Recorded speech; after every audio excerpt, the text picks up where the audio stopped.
Hi there, I'm John Bond from Riverwinds Consulting, and this is Publishing Defined. This is the fourth in a six-part video series on launching a peer-reviewed scholarly journal. This part is called Reviewing, Editing, Formatting, and Publishing.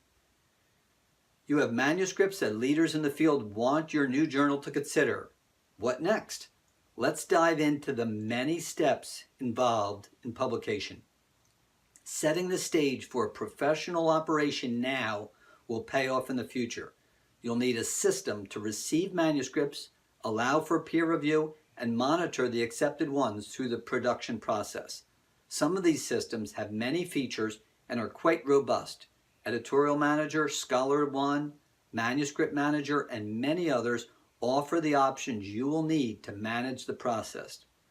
Part of this process is communicating with authors through a series of formatted emails that acknowledge receipt of a submitted manuscript, let the author know the journal's decision, and more.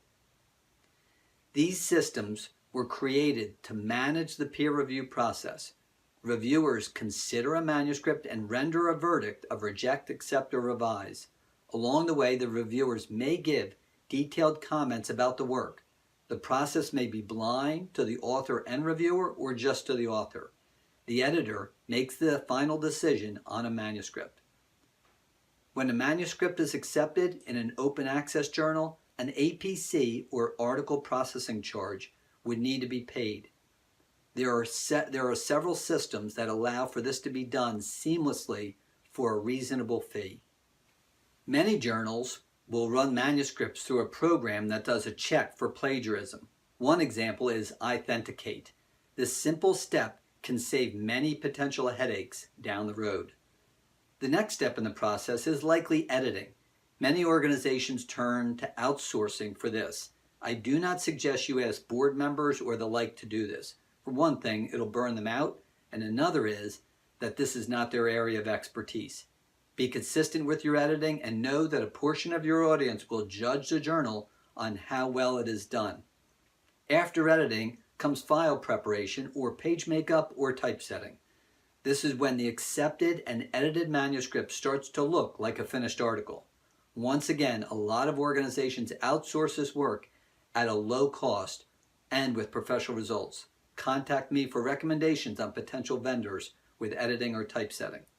A decision has to be made as to what the final form will be for any article, HTML, PDF, both, or other. And of course, authors will need to see page proofs and give their feedback on the changes that were made. The major question will be the journal website. There are many platform or hosting options for a journal.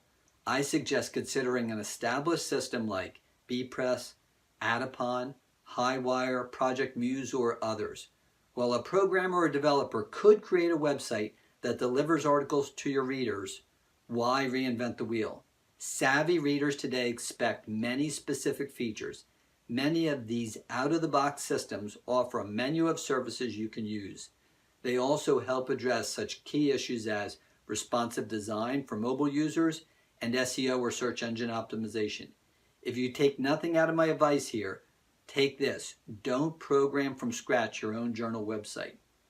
When finalizing the accepted articles and preparing to post at your new website, pay careful attention to keywords and create good, clean, industry-accepted metadata.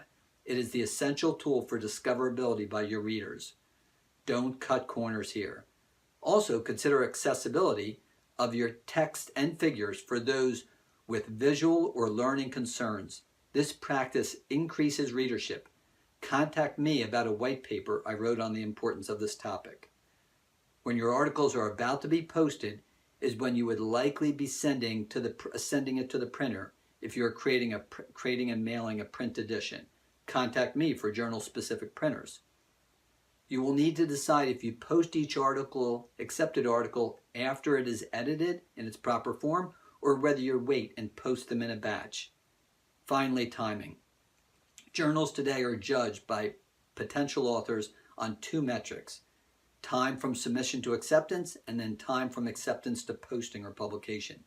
Manage these processes well and keep times to industry standards or better, and authors will notice and keep coming back. Well, that's it. I'm a publishing consultant and work with associations, publishers, and individuals on a host of content-related challenges, including launching a new journal. Reach out to me at riverwindsconsulting.com with your questions.